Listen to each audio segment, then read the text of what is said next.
Greetings, dear viewers. I'm happy to see everyone here today. We will diving deeper into the topic which were discussed at the International Online Conference Global Crisis Time for the Truth, which took place on December 4th, 2021. This unique event was organized by volunteers from 180 countries with simultaneous interpretation into 100 languages, by people who truly understand the critical situation on our planet and crucial need of sharing this information with everyone on the planet. We continue to receive an overwhelming amount of comments, words of support, and questions from people around the world who also understand the severity of the climate crisis and disastrous environmental condition. Since December 4th, many devastating climatic catastrophes have occurred on the planet, and unfortunately, many people around the globe have lost their lives. It is crucial to understand right now the urgency of spreading the information about a creative society as quickly as possible with the greatest number of people, as this is our only way out of this situation. And people around the globe continue to research on the global crisis we are facing. And we would like to announce that on May 7th, 2022, an international online forum, Global Crisis, We Are People, We Want to Live, will be streamed to thousands of channels with simultaneous interpretation into more than 100 languages. And we invite all honest and concerned people, eyewitnesses of climatic disasters, people who deal with human slavery, refugees, victims of human trafficking, to the international forum. We would like to invite scientists and experts to join us in telling the truth. And I'm honored to introduce you to our guest today. Please welcome Servet Bitici, writer, poet, and translator from Albanian language. Welcome, Servet. And our next guest is Dr. Surinder Kumar, PhD in sociology from India. Dr. Kumar, we're so happy to have you here today with us. And our first question I would like to ask Servet. We know that you have participated in the preparation of the conference, Global Crisis Time for the Truth, helping with translation. Can you please tell us why this conference is important and what inspired you to join the team and act to make this global event available to the viewers who speak and understand Albanian language? So I want to express my gratitude to take part on this roundtable about discussion about the last conference about the time of truth, which was held on 4th of December.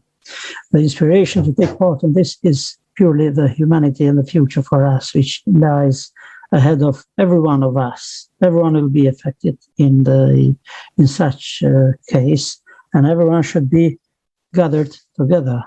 I think it's very important for us to understand the importance of this, what's happening now in the world. And that's the main inspiration for me.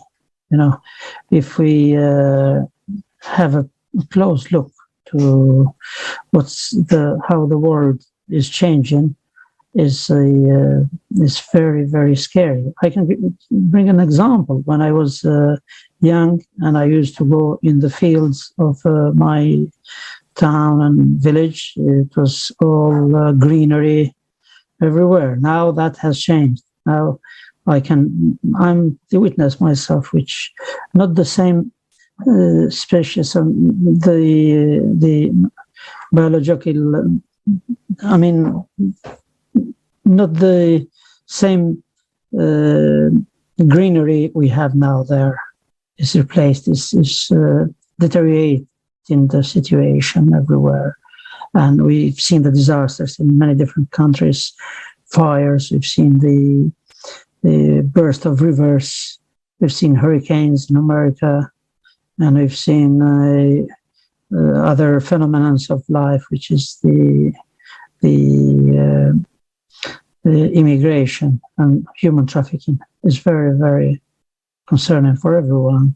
And we, as pure people which have no power, I think most of us are volunteers and scientists which come from parts which we aren't decision makers, but it's time now to make the decision to save the future of us. I think this is a very, very high motive for everyone, and people have only to understand that and to feel motivated and inspired. That's what I think is Thank you so all much about it. Thank you. This And is I very wanted, important. and I wanted to say some people I know here in your platform, which are great people and friends, and which of course, they have their own part of it to inspire everyone, and that's very positive sign. Thank you. Also, you just said one important thing, that it is time to become decision makers for everyone, because for many, many years we've been giving away the power, but it's upon us to make these decisions and to do decisions on how we want to live. And this is why this platform, our platform, it's not someone else's, it's people's platform where people can express their opinion. And as well, we are speaking about the real situation with the climate, with refugees, with the state of science, and in our society.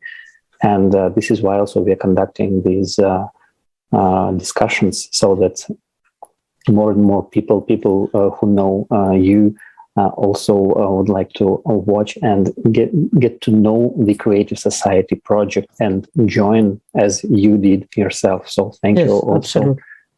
For your participation. You're welcome. You're welcome.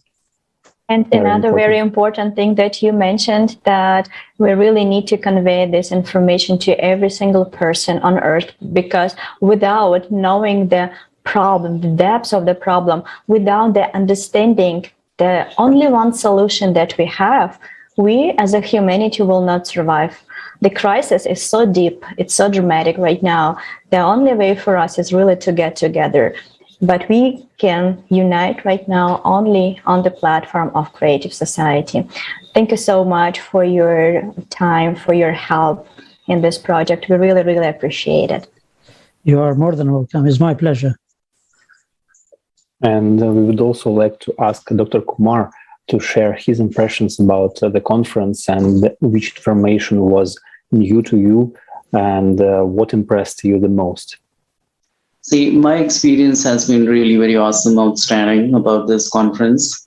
And as per what I've learned, like 180 countries participating, and it's being translated in 100 languages. It is really awesome. As I discussed in one of my recent discussion with Creative Society, I'm of the opinion that such kind of activities and possibilities are needed when a global change or a collective change has to happen, and it is desired, because there are different minds coming together, different people coming together, different intentions and energies will flow together. And also at the same time, different mental resources, it gives a common platform for different mental resources to operate themselves. So it becomes really a wonderful possibility. And while looking at climate change and global change, and also there are so many triggers attached to it because of that, such as like man-made disasters, natural disasters, they may also trigger movement of people in terms of migration and all those things. And they sort of propel human trafficking and different possibilities, violation of human rights keep happening.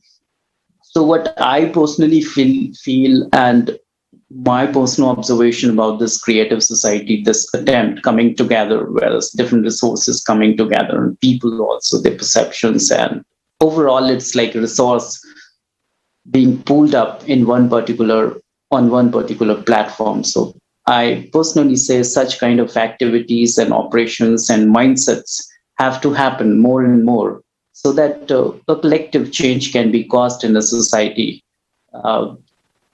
And this is just wonderful, because to together we can definitely do so many things, and we can respond to any challenge, any disconnect, any problem that we face as a human society. And I highly appreciate this attempt of creative society to come together, like 180 countries participating and different languages being translated, one particular event, and which is like a meaningful and a purposeful event. How to handle climate change, how to handle this global threat which is going on. And I also picked up a very good understanding that many of us are not aware of this. Like this is like even we can be impacted by it. So that section is also there, those who are totally oblivious and unaware about it. So they also have to be made aware about such kind of traumas and threats which are there as existing, but they are not taking them as existential realities or possibilities. They are just for them psychological possibilities or realities. But overall, what I want to say, yes, this attempt of creative society has been wonderful. My learning has been really great.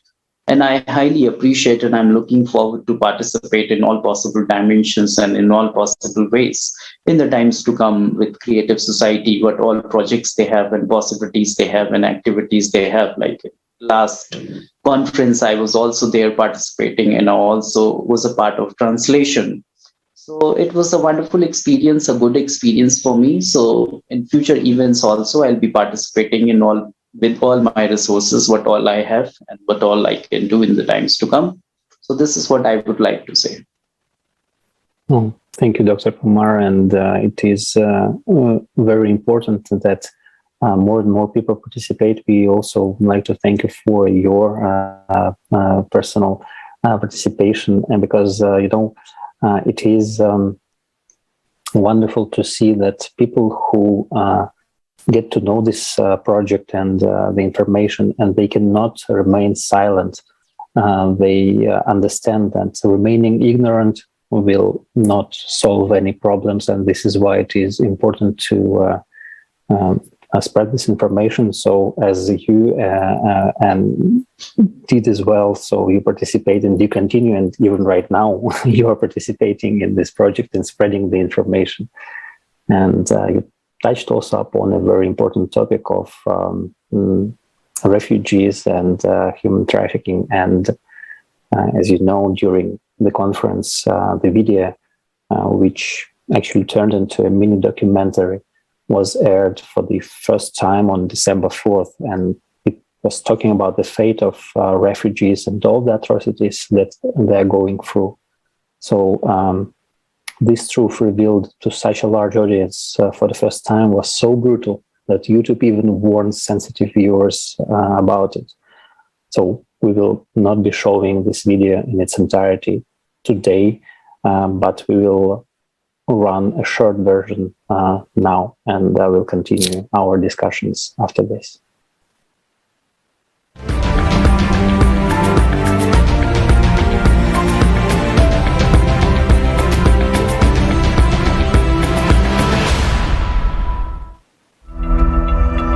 Why is there such inhuman treatment of people? I was thinking about it and decided to figure it out.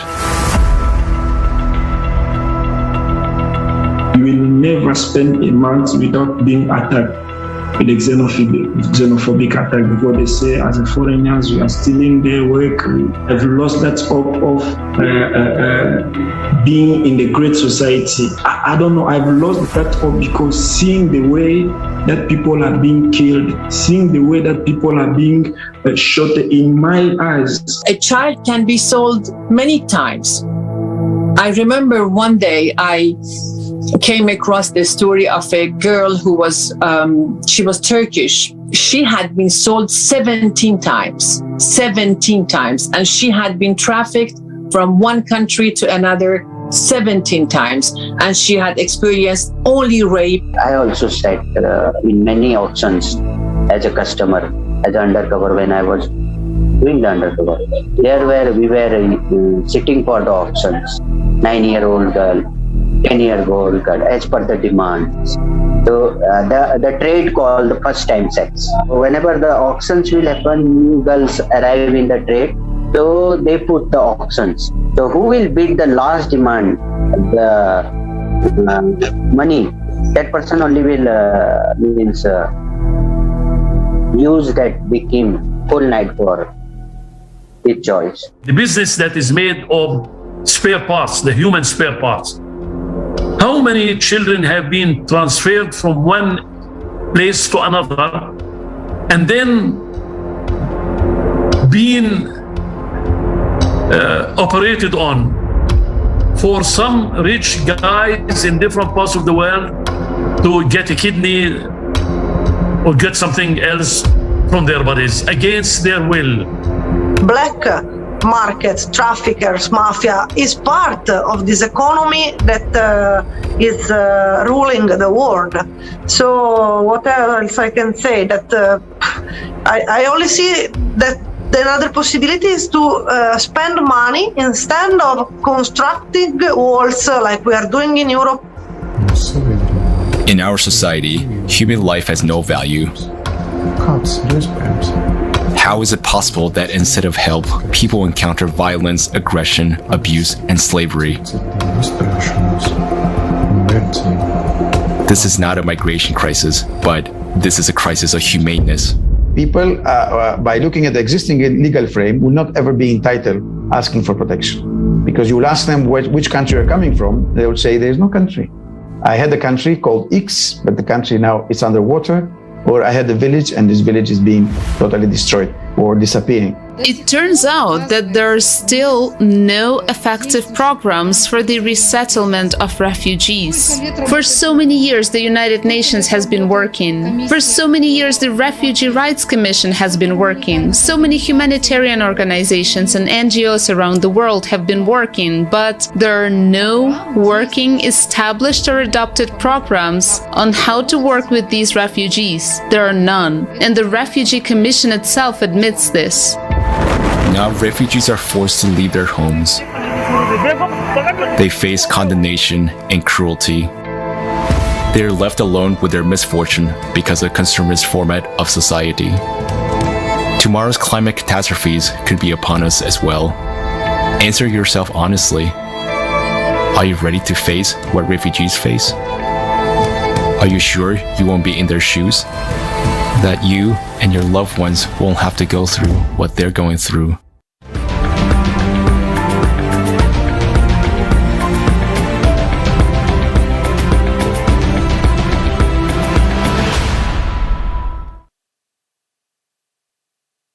This video is shocking, and it's very, very hard to watch it and understand that we humans doing this with our own hands, and we human supporting this with our inaction.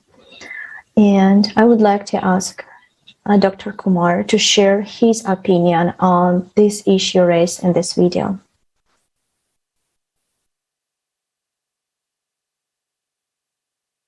Dr. Kumar, the floor is yours. Yeah. Am I audible? Yes. No, thanks. Yeah, it's really striking to see such videos. They are really informative, not just informative, but they're eye-opening because they deal with the very human dimension of our society. And it's pathetic and painful to see human trafficking. But my personal understanding, as long as we keep hearing about them on newspapers, news journals, research papers, and articles on videos and pictorial possibilities, we exactly cannot figure out the pain which is there inside trafficking when a person is being trafficked. Because as a scholar, as an academician, or as a researcher, if I just want to understand this phenomena or a social pathology or problem, of course, to an extent, I can figure out and also comprehend for myself and for others. But as like I also just learned in this video, putting yourself in their shoes, that becomes very difficult. So my context, like Indian context, if I want to look, number of cases being registered, and they're also running court of law. So the bad part is the conviction rate for traffickers is still very slow here in India. The reason talking about National Crime Bureau. And when it comes to trafficking, as a researcher, of course, a person has to put himself or herself in their shoes. But to an extent, it becomes very difficult because of the typology of human trafficking also. Because there is a difference between what is happening theoretically and what is their empirical, the practical dimension of human trafficking. Because let me just bring out and share with you, we say like people are being trafficked mainly for sexual exploitation. Then we have people are also being trafficked for labor purposes, cheap labor exploitation. Then medical purposes there, and then sport purposes also there, entertainment purposes there, soldiering purposes also there. This is this is the classification which is more of a traditional and historical classification, but not exhaustive one, because traffickers, they have a tendency to change their trafficking possibilities strategies by looking at how the society or the legal mechanism is trying to combat, to pacify their trafficking. So that is also there. But I was reading in my research one of the report of International Labor Organization is like more people are being trafficked for cheap labor purposes than sex purposes. That is also there, this research, which is published by International Labor Organization in 2005. But in that situation, what we need to understand, there is always a difference between what is there on paper in terms of in the version of, let's say, research paper, research articles, documentation, documents and videos, and some other things that people figure out in their research that is there. But what's happening on ground is altogether, sometimes there is a big difference in that. So it is, for me, what I figure out, even in your video, which you've just shown, there's a lot of things when interacting and physically coming across or knowing somebody who is trafficked or who was once trafficked. It is a painful situation and very sensitive at the same time, because my personal experience, because to be very frank, I've met only a few people who were trafficked once, now have been mainstreamed by the grace of God or by the good deeds of legal mechanism or the society.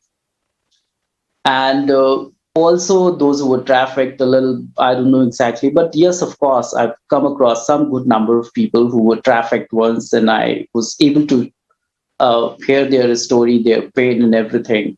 They're, in my context, what has been my research, my exploration is like there is a concept known as secondary victimization.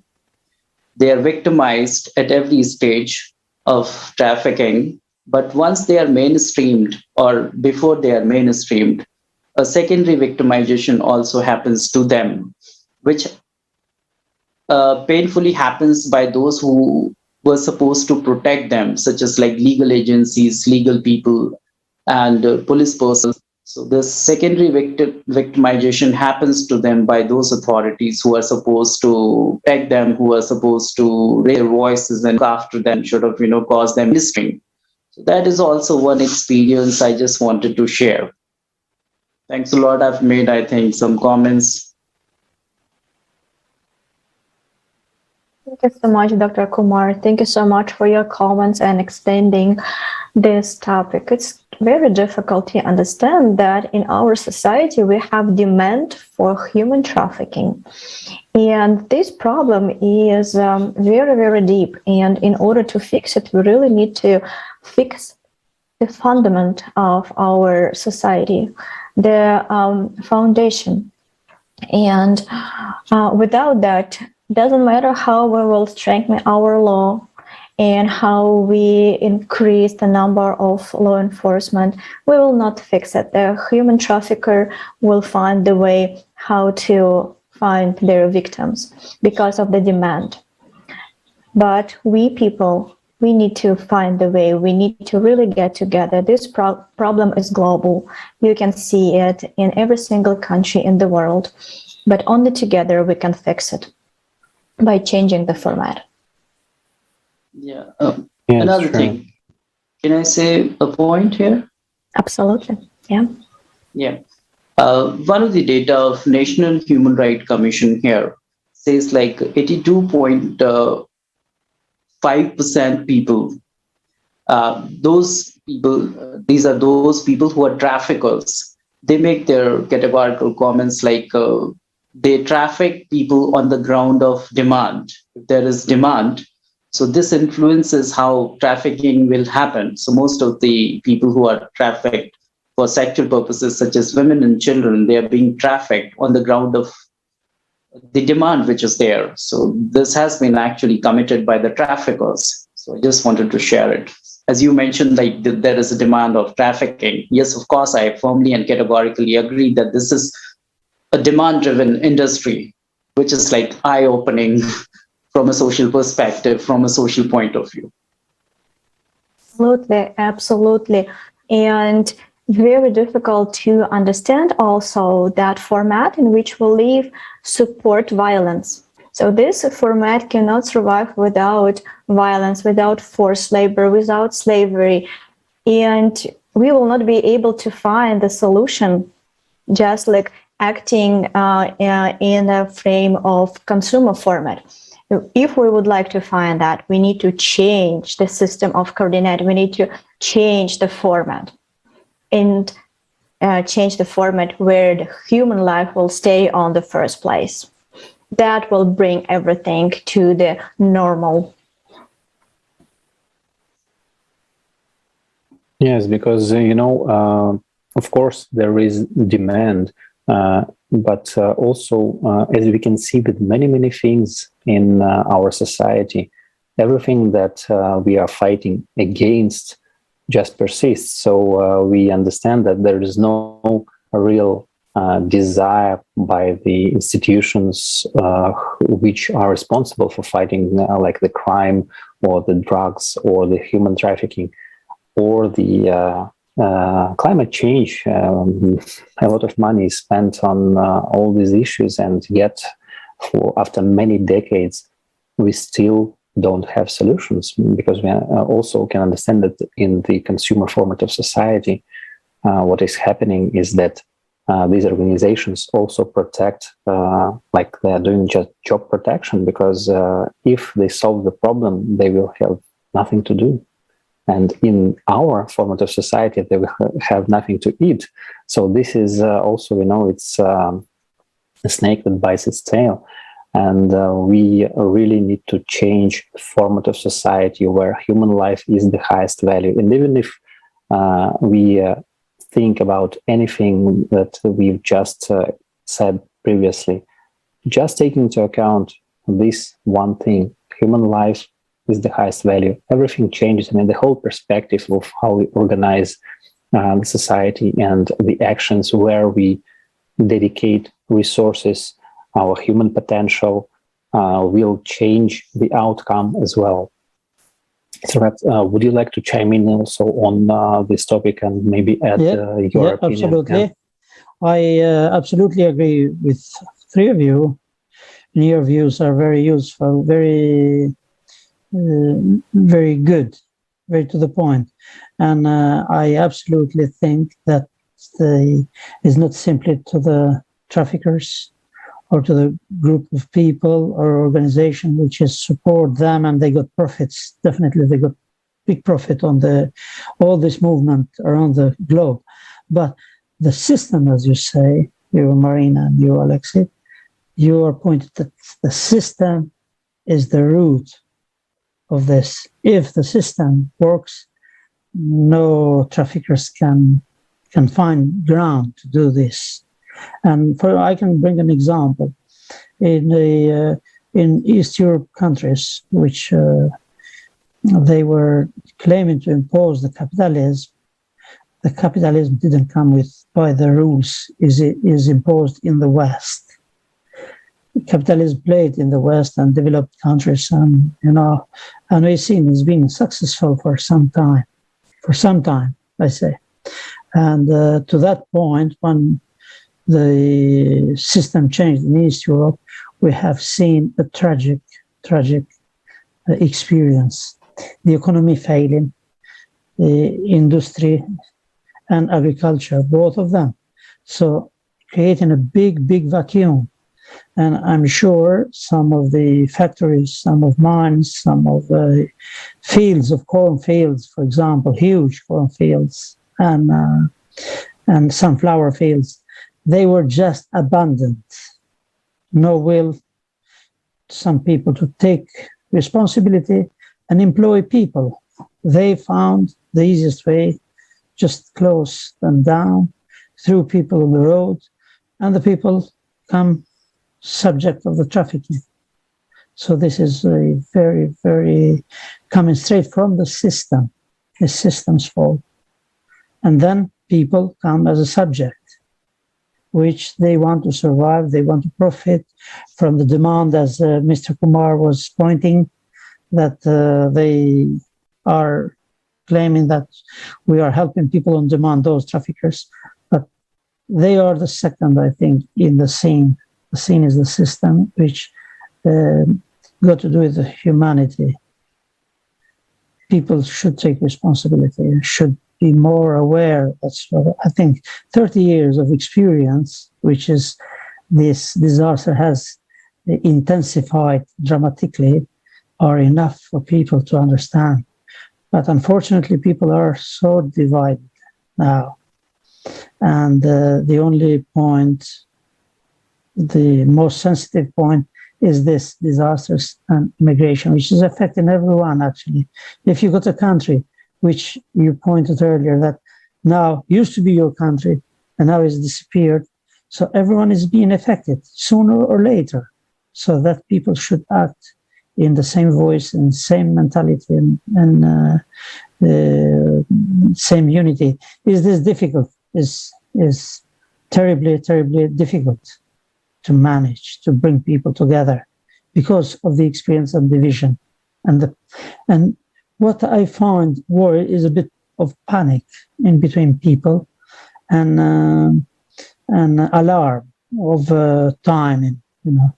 We and in the same time we have to I think it's very important to get the news, to get people to understand what's the difference in between consumers society we are living now and creative society, which we are trying to invent based in humanity, in goodwill and trust. That's how I say. I was one of those people to which my life changed from because of those circumstances. You see, I had my own position there, working and blah blah, and suddenly the roof of the house did fall down, and whoever can get out of the house, that's how it is, or the boat sinking, is the same situation. Some people want just to leave the country because of and we've seen, because of the wars, because of the lack of work, and because of being forced, you know. When there is a confusion and there is trouble in a country, then those people can have free hands, and they find ground to penetrate and do this kind of thing. But as I'm saying, the system, that's important. System should be changed. Yes. Thank you, Sarah. You wanted to add something? No, I just wanted to pass my word to you now, and we continue. Yes. Thank you. Thank you. You know, you mentioned the one thing is that division, and it is important for us to understand that the division is just in our heads, and it was mostly imposed by centuries of, let's say, propaganda. And this is why the Creative Society project actually started by questioning people from all around the world for more than 10 years. And we were asking people, describe the world where you and your loved ones would like to live in. And everyone was telling basically the same things all around the globe. And from their responses statistically were derived the 8 foundations of the Creative Society. which everyone can check on the website creativesociety.com. Just go there and click on the 8 foundations. So, of course, we might think that different countries, different cultures, everything different, but people want the same things. Just having enough to eat, having a home to live in, and peaceful skies. This is what it is. Yeah. And, absolutely. And thank you so much for summarizing and doing the conclusion about our true enemy, because also what consumer format does is not only to divide, it also make us fight with each other. Yes. But we need to understand that we only have one true enemy, and that's the main thing. That's very important to understand that. Some people don't understand. They just carry the passion, and because this situation got a huge load of emotion, and in the times of desperation, it's very easy for people to fall the victims of their own lack of information. So they are disinformed, they are biased, and they are just treated as subjects, which is not right. Yes, truthful information, it plays a key role in the decision of every human. That's why we need to do everything possible in order to convey this information to every single person. Without that, we will not survive, that's for sure. So, and we'll see what kind of process is happening in our society right now on the geopolitical arena, and of course the climate. The climatic disasters increasing every single day. Every single day we're losing people's life.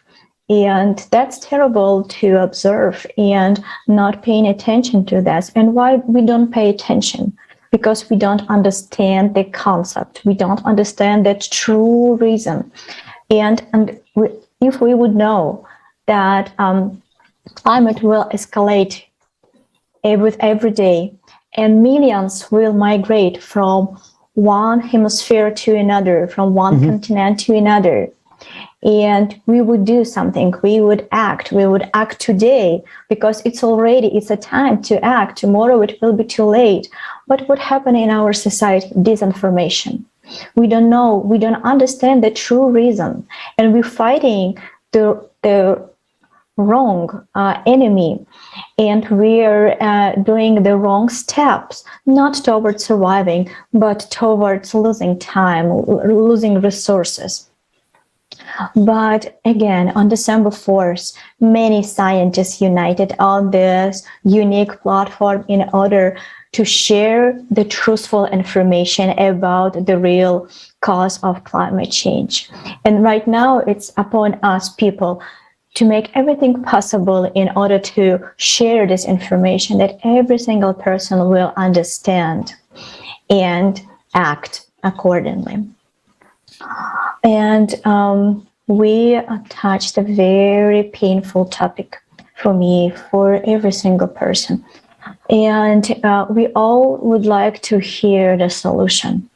And thank you so much, Servat. You mentioned that definitely solution is a changing format. And I would like to ask the question, Dr. Kumar, the main problem, as we understand, is a consumer format. And the solution out of this crisis is to get out of this format. What do you think, what will the creative society give us? And how can the idea of the creative society with its 8 pillars, 8 foundations that protect human life, guarantee human rights, how can this transform society to get out of this global crisis? Yes, this is really a good question. And the one thing I understand during this discussion is like this constant, incessant battle which is going on between consumer format or social format. Whereas like consumer format, we already understand how it is being offered, how it is being run in our society in order to destroy it, in order to exploit it. But whereas on contrary, we do have good gatherings, good collectivity and solidarity, which is like a typical manifestation is creative society, I'm saying. Of course, which is creative society, I can say, is an antithetical possibility or mechanism for consumer format. Of course, consumer format is like, which is very much, which is focused on exploitation, how to exploit people, how deep they can be exploited, how much exploitation can happen. So that we need to understand how it is happening and running in our society. Whereas like, again, talking in human trafficking context, it is like, if I see the definition, there are few components, which is even I've mentioned in my research and everybody knows about it. It's quite common and widely spread. The first is you have recruitment in human trafficking, then you have transportation, then you have transfer of people, then harboring of people, then receipt of people. But there is one thing common in these stages is the exploitation. In recruitment also exploitation happens. In transportation, exploitation happens of people who are being trafficked or who are actually and physically trafficked. And then transfer also, there being exploitation happens. Harboring also, exploitation happens. And then finally receipt of a person who is being trafficked, exploitation happens. Even the UN definition and the UN mechanism for anti-human trafficking or human trafficking, this word exploitation is something which is of common. It is very much focused there, which like India is also a signatory to this protocol. So in consumer format, every intention, every pull and pressure is to cause exploitation of human society, and each and every individual in this format is to be exploited. That is what their agenda, I would say business agenda, or their mindset, their purpose, their objective is. This is what they're trying to do. Whereas like when it comes to creative society, it is like offering us more of a socialism pattern, a format where life can be nurtured, where life can be respected, where a dignity can be attached to a human life. So this is what I figure out in creative society. And coming together, creative society is a wonderful platform, as per my understanding, because different minds coming together, transportation of resources, mental faculties, physical faculties, and your intellectual faculties are also happening. And different issues are being discussed, such as climate change, slavery, human trafficking, human rights violations, and many other topics. So these topics have to be addressed in present scenario in current society in order to make it more sociable, in order to make it more like where social interactions can happen, where life can be addressed in a very proper way, in a very comprehensive way. Because just living as human beings will not, we just cannot say that, of course, we live like a human being. There has to be, at the same time, dignity, there has to be provisions, there has to be respect, there has to be all possible dimensions to be covered for a human being to live as a human being. And when it comes to creative society, what it is doing and what it is trying to do in the times to come, of course, that social dimension is being trying to cover the entire gamut. I think the attempt is to reach the entire gamut of that human dimension, to make it more wonderful, to make it more fruitful, to make it more better for each and every possible human being on this globe, on this planet, in this human society, and how it is happening. Because the society, creative society, is trying to discuss important topics such as climate change, disasters, natural disasters, man-made disasters, and many other topics such as as I've already mentioned, human rights violations and anti-human trafficking. These are very important topics. They have to be discussed, and concerns have to be addressed. And data which is quantitative and qualitative data, which rest of the people and rest of the societies, their sections, they try to hide because of their dubious and sinister political intentions and agendas or social intentions or business-oriented intentions at the back of it. They try to hide those quantitative and qualitative data.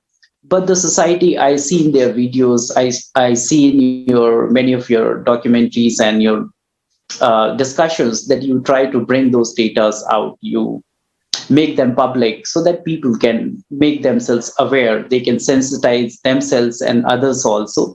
And by sensitizing themselves and others, what will happen? There is going to be a shift, which is very much imperative, which has to happen.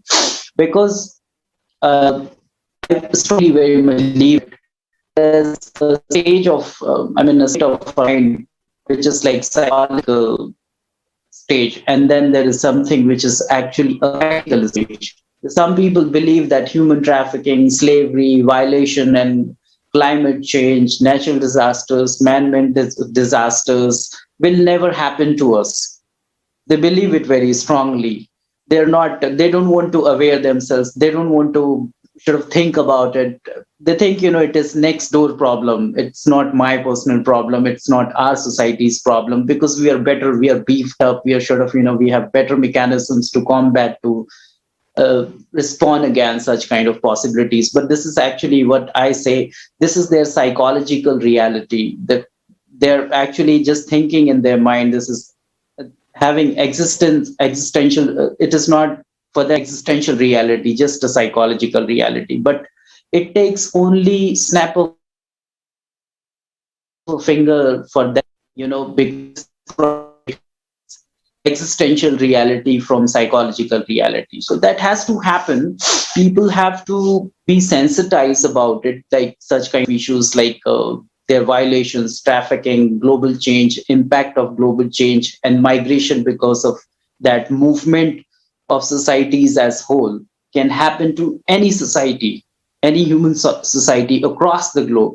So there has to be a sensitization, and I firmly believe by discussing on international platforms, through conference, through panel discussions and research documentations, and by raising questions and concerns, and at the same time also leaking out quantitative and qualitative data to public, will definitely society in order to and important and crucial topics and issues. And if they start thinking about such issues and topics, such behavior will also change. This is going to be a different manifestation altogether, which is going to cause betterment, development, and amelioration in our society in order to think and address such kind of issues like we are talking today.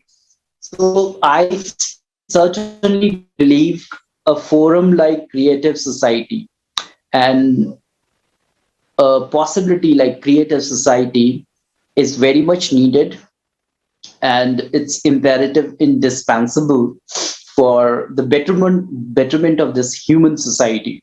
Creative Society is very much important. It is needed because these discussions, and also not just discussions, but discussing such kind of relevant and scientific qualitative data and quantitative data will open our eyes, and at the same time will not just open our eyes in order to have some changes, but it can also bring a collective change, collective possibility in our society as a whole, because that's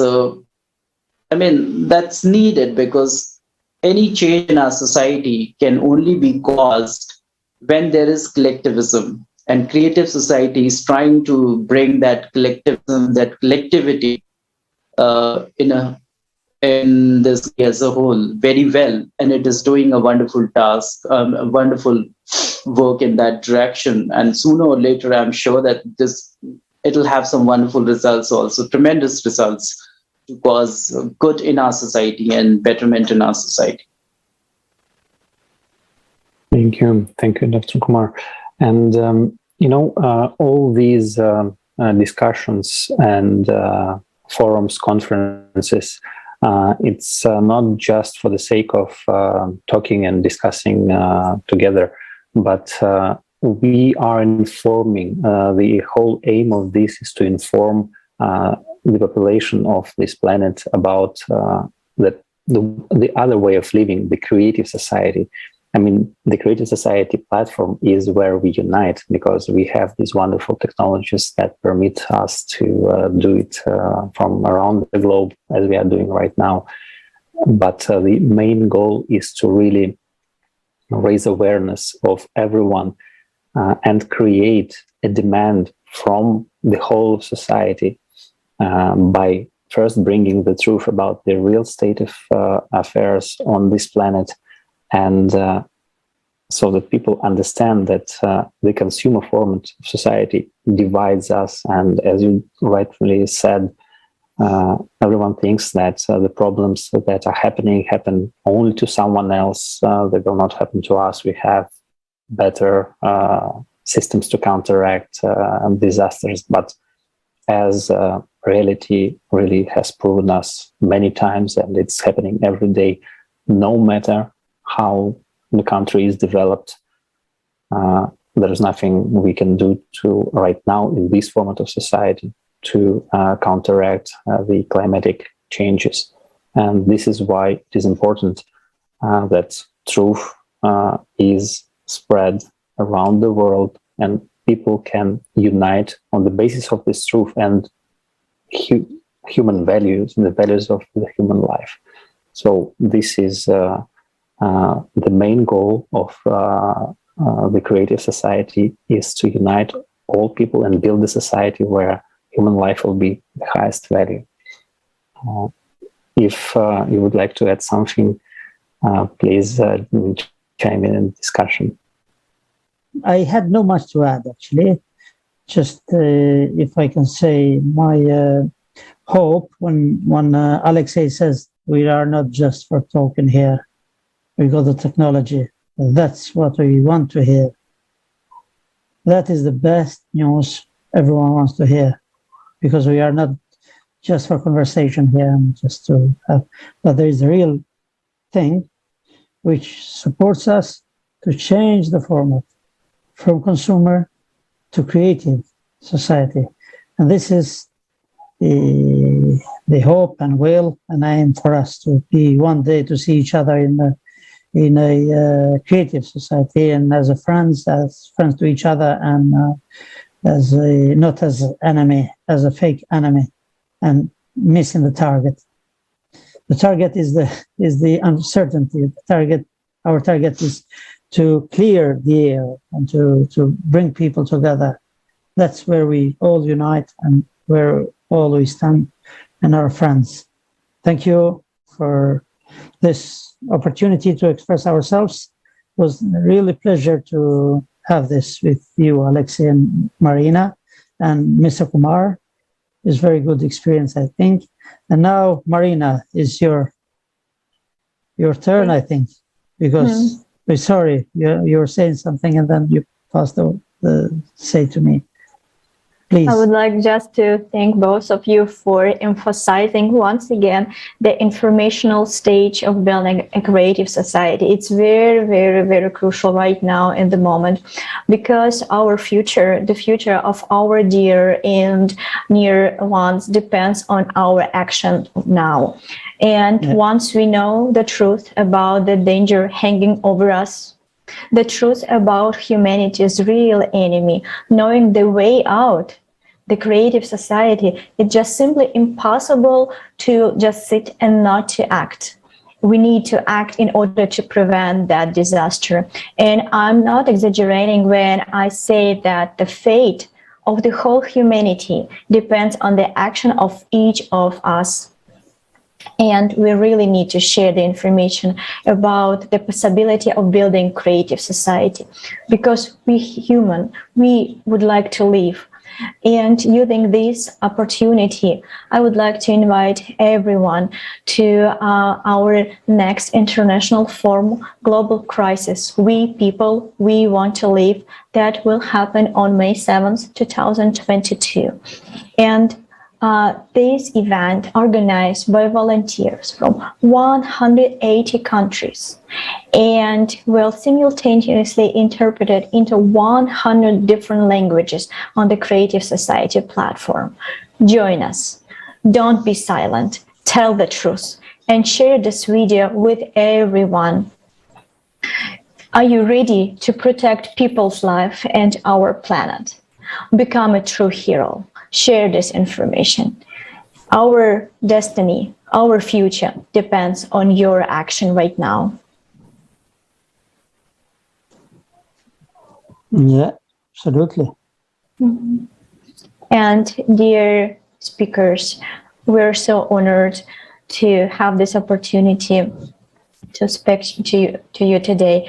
And we would like to say thank you for all of your words, for sharing with us your wisdom, your understanding, the importance of ACT right now. We truly believe that together we definitely can change this situation. As you said earlier, many times today, our strength in the unity. So let's unite. Let's build the better world for us and for our children.